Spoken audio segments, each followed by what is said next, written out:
Umaga po, Senate President. Good morning po. Good morning, Isa. Good morning, Nympha. Magandang umaga sa inyong dalawa. Ayan, salamat po sa inyong pagpapaunlak, SP. Sir, yung pong system laws, napag-usapan din po namin with Senator Erwin Tulfo kanina. Kayo po, SPI, ano ba yung system laws na tinitingnan natin na tatanggalin dito? Entire industry po ba?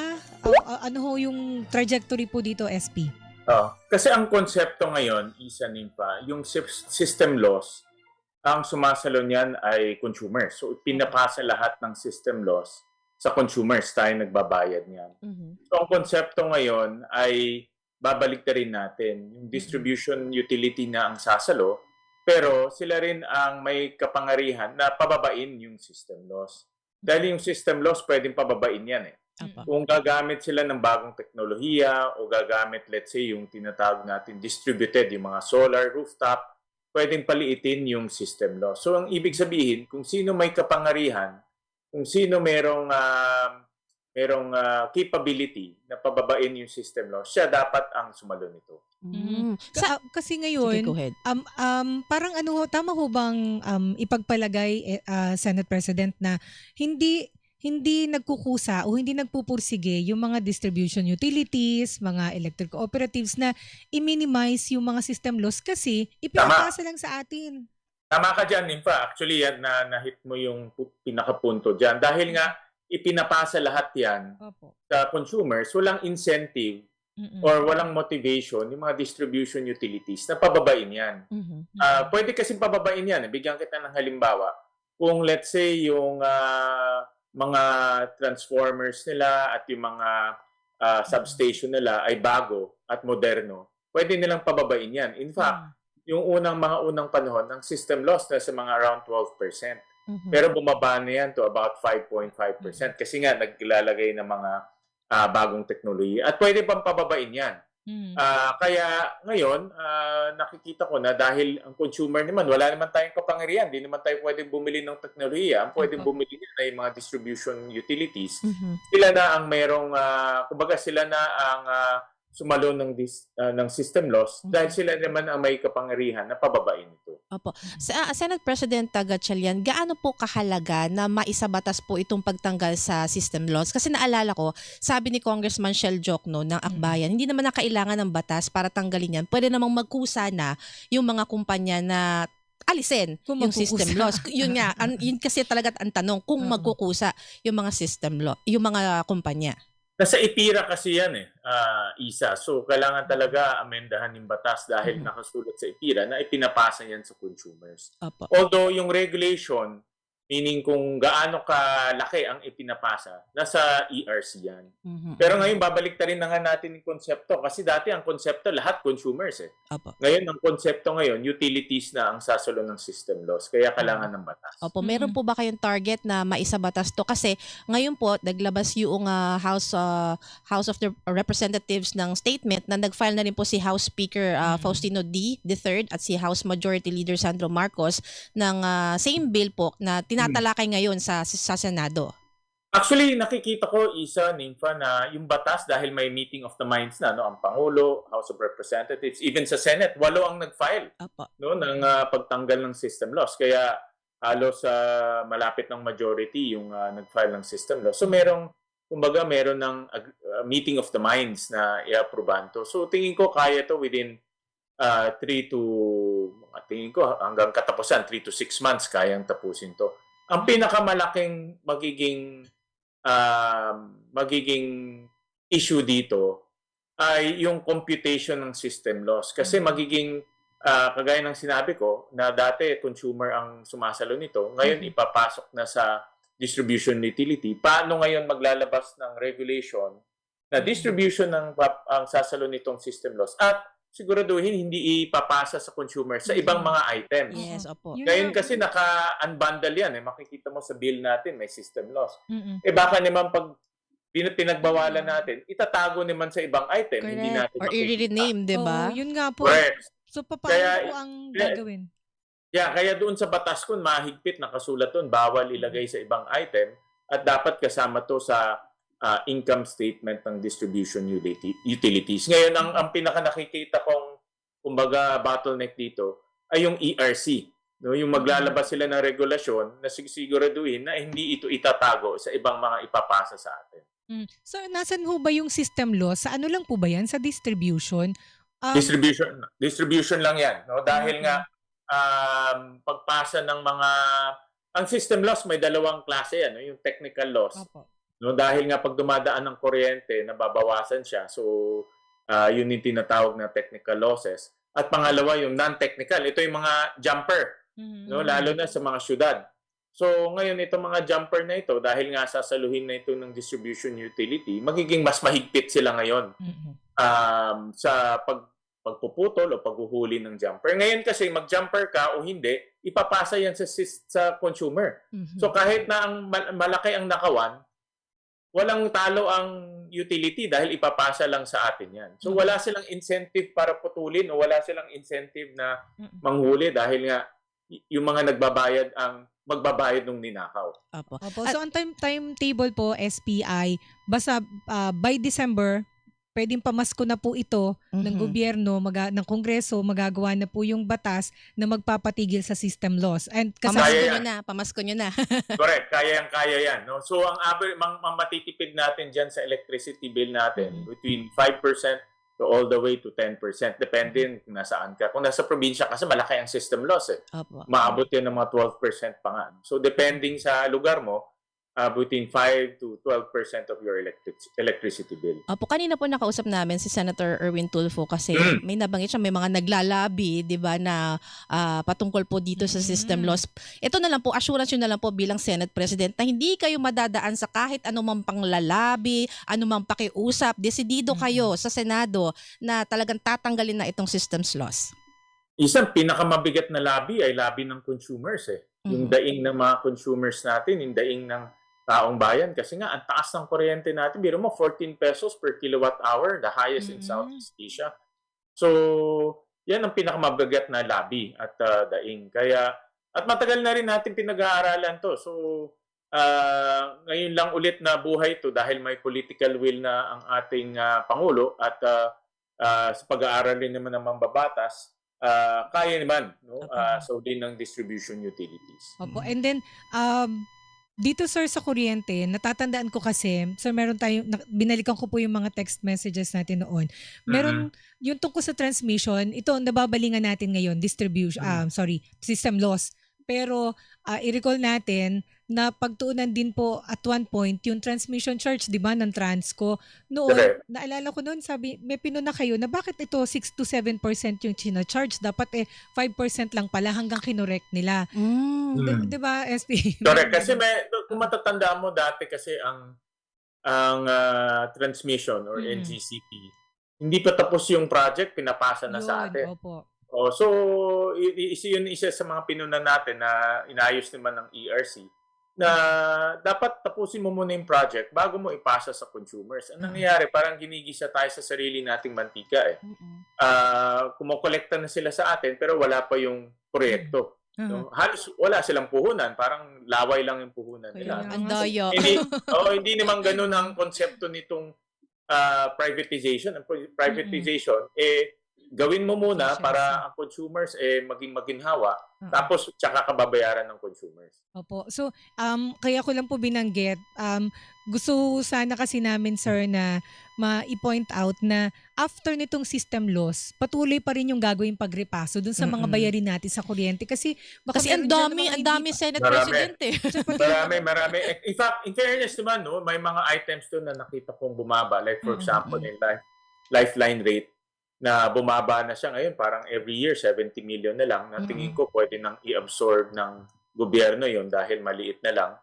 And then, kailangan talaga himayin yung generation charge dahil yan ang pinakamalaki sa bill natin. 60% ng binabayaran natin ay generation charge. So, dapat himayin talaga yan. So, kasunod yun nare-reviewin, sir. Tsaka ano pa yung mga unnecessary or mga hindi naman na dapat na ipinapasa sa mga consumers na bayarin? Yung pagtaas ng presyo ng petrolyo kasi ginagamit daw sa yung fuel adjustment. Pati yung foreign currency. Kasi yan talaga ang ginagamit na dahilan na pag tumaas ang presyo ng petrolyo, tataas ang presyo ng kuryente.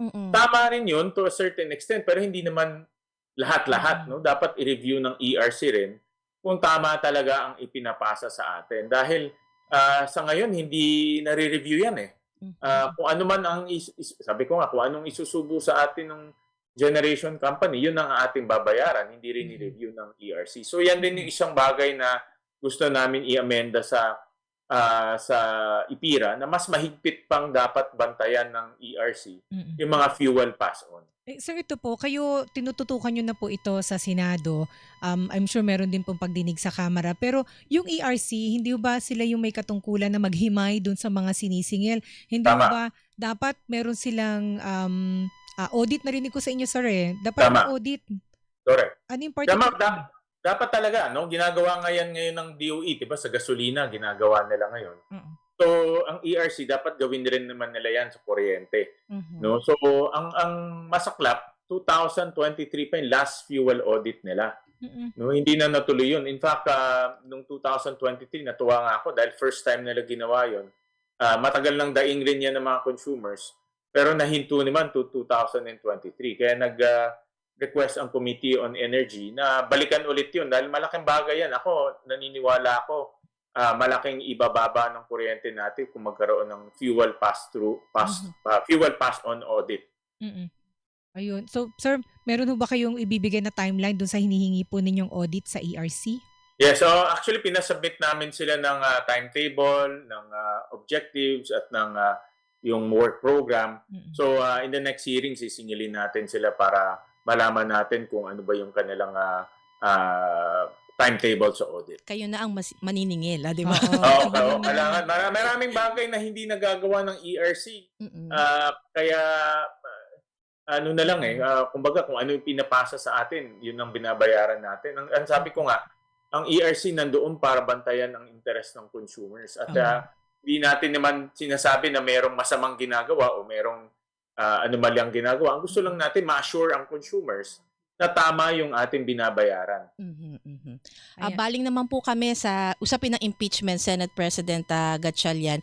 Dahil nga po naisumite na, di ba, sa Senate Impeachment Court, yung mga tax, bank records ni Vice President Sara Duterte. Ano po ang balak dito na gawin ng Senate Impeachment Court, sir?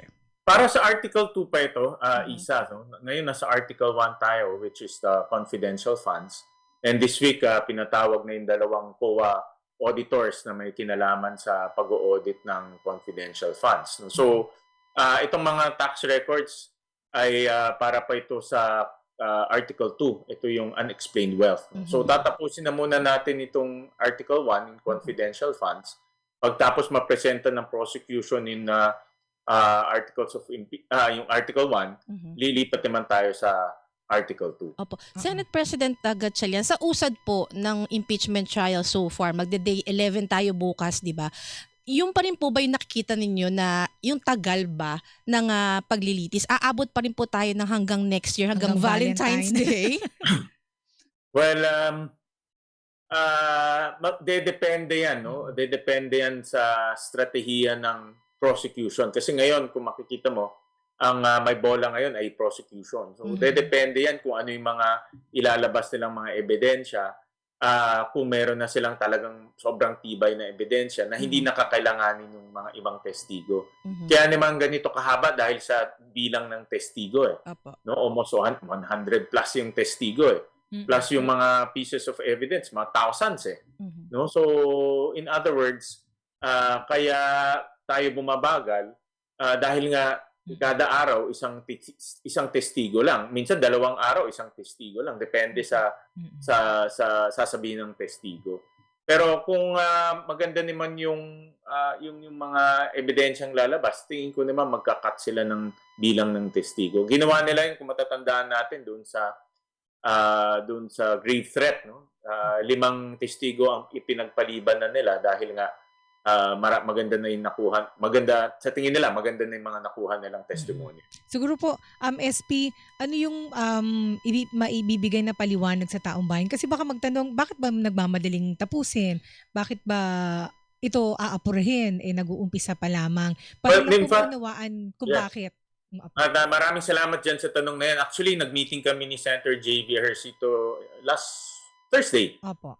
Para ilatag na namin yung schedule ng budget dahil ang aming nakuhang balita by August 14, itatransmit ni yung budget sa House of Representatives at sa atin, yung National Expenditure Program. 1 week after, maghihiring na ang Senado, no, para maumpisa na yung budget. At nung tinitignan namin yung schedule, dahil Thursday, Friday lang pwede, talagang mahihirapang matapos yung budget before ang target kasi namin bago mag-undas eh. No? So talagang mahirap. Kaya nga nakikita namin na pati Sabado magtatrabaho ang Senado para matapos ang budget. So ang punto ko, kaya may sense of urgency itong impeachment dahil marami tayong dapat talakayin. Yung budget, yung mga batas, ito yung system laws. Actually, isa yan sa pinakamahalaga na tinatalakay ng Senado. At marami pang mga ibang batas na tatalakayin. So, the sooner we can finish the impeachment, the better dahil makakabalik tayo sa legislative function ng Senado. So, hihilingin po ba sa prosecution at depensa na i-minimize yung kanilang, siguro ipipresent na evidences, mga iharap na mga testigo? Pwede po ba yung ganun? Tingin ko alam na nila, Isa. No? I think alam nila ang clamor ng mga mambabatas at clamor rin ng taong bayan.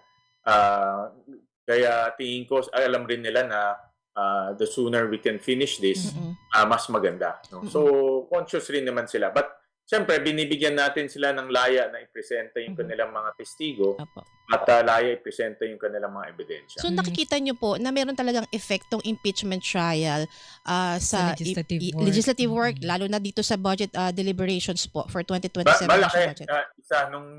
Itong this week kasi naglalatag kami ng mga schedule nga. Malaking epekto, lalo na sa physical configuration ng Senado. Maliit lang kasi ang Senado at nakuha na nila halos lahat ng yung impeachment, nakuha na lahat ng kwarto. So isa pang ang complication diyan na kausap ko rin yung Commission on Appointments. Walang kwarto para sa Commission on Appointments. Okay. So dahil 'di ba ang Commission on Appointments kung matatandaan natin every Wednesday. Tapos kukunin nila mga 3 o 4 na kwarto tapos plenaryo. Ngayon wala nang kwarto. Pero sir, So isa sa mga inaayos namin sa Commission on Appointments, ilagay nilang po nasa PICC at babalik sa plenaryo para sa plenary session. Hindi so may po mga siya ganun na komplikasyon. Hindi po siya pwede sa House of Representatives, mas maraming kwarto doon. Oo nga dahil by tradition kasi sa Senate Yun nga ginagawa po, yan at yung Senate President ang 'di ba umuupong chairman So, pero sir, ibig sabihin na yung sa CA, ibig sabihin po ay isasabit na, ina-expect yung isasabit na Malacanang yung pong mga cabinet members kasi itong mga nakalipas na halos 1 taon yun ang punapunin yung mga senators hindi isinasubmit na Malacanang yung kanilang yung appointment papers o nomination. Yeah, merong sinabit si PCOO Secretary si Mr. Dave Gomez. Sinabit na at yun ang isa sa mga i-hear namin. Inaantay pa namin sa iba pang mga secretaries. But so far as mga generals, mayroong mga 20 AFP members ang sinabit. Tapos may mga isasubmit pa ang DFA para sa mga ambassador. So ito rin hindi pwede madali dahil lalo na sa AFP meron silang age, 'di ba? May age may age limit yan. So kailangan tuloy yung pag-aproba. Pero SP mga cabinet members, hindi ho ba ina-expect dapat na rin isubmit na rin sa CA? Dapat, no? Dahil kailangan ma-confirm rin yung mga cabinet members at inaantay rin namin yung submission ng executive dito sa mga cabinet members. So isa na lang yung sa bank and tax records po ng Vice President from BIR, Anti-Money Laundering Council and mga banks. Hindi pa agad bibigyan ng kopya ang prosecution at defense, tama ho ba? Meron pang proseso, may inspection pa? Yeah, may inspection pa, ima-mark pa nila. No? So may proseso rin yan para malaman kung ano ba yung mga laman na ibinigay. No? Dahil nga, dahil medyo matagal na ito, kumbaga best efforts on the part of the BIR, the banks kung ano yung masasubmit nila at titignan ng prosecution and defense kung ano yung mga laman nito tapos ima-mark. Ako may isa na lang po akong tanong, Senate President, kasi nung isang araw po, ewan ko lang po kung meron na kayong reaction dito. Nung isang araw po, sabi ni Senator Amy Marcos, 53 priority bills sana yon. Isipin mo, 2 lang ang naipasa namin, pambihira, napakapalpak namin. Tapos sabi nga niya, kung eskwela to, lagpak kaming mga estudyante nito. Your reaction lang po, sir. Well, makisali na lang siya para hindi na tayo lumagpak dahil kasama rin siya dun sa lagpak diba? Isang institution lang naman kami. So, mas maganda kung makisali siya at tumulong para maitaas natin yung ating grado. Opo. Pipilitin talaga namin matapos to. In fact, pa-prioritize natin. Ang aking, sabi ko nga dun sa aking speech, dapat i-prioritize natin yung economic and business bills dahil mabagal yung ating ekonomiya. This coming Friday, magkakaroon na ng LEDAC para i-further finalize yung mga LEDAC bills at aking mungkahi nga sa LEDAC ay tutukan natin yung ekonomiya at business bills para mapabilis natin yung paglago ng ating ekonomiya. Yan ang aking nakikitang isang, kumbaga, pressing problem natin ngayon. At kagabi, kausap ko yung Management Association of the Philippines at sabi nga nila na itong mga huling buwan talagang nabalot sa politika at na parang tila nakalimutan na yung ekonomiya at negosyo. Kaya sila hinuhuprin nila na itong mga susunod na panahon ay makaka-focus na on the economy and business. At sila rin, magbibigay rin sila ng kanilang mungkahi para makatulong tayo sa isa't isa. Ceasefire pa muna. Ceasefire, di ba? Well, ang focus natin dapat trabaho at ang ating ekonomiya dahil kung hindi natin mapapabilis ang ating ekonomiya, yung laban natin sa kahirapan, yung poverty reduction ay maantala yun. Mas maraming tao mawawalan ng trabaho. Lalo na yung mga maliliit na negosyo, mas maiipit sila dahil umaasa sila sa pagbilis ng ating ekonomiya. Ayan, with that, sir, maraming salamat po. Maraming salamat. Thank you so much po. Ingat po palagi, SP. Thank you po. Dun sa nagtatanong, sa ibang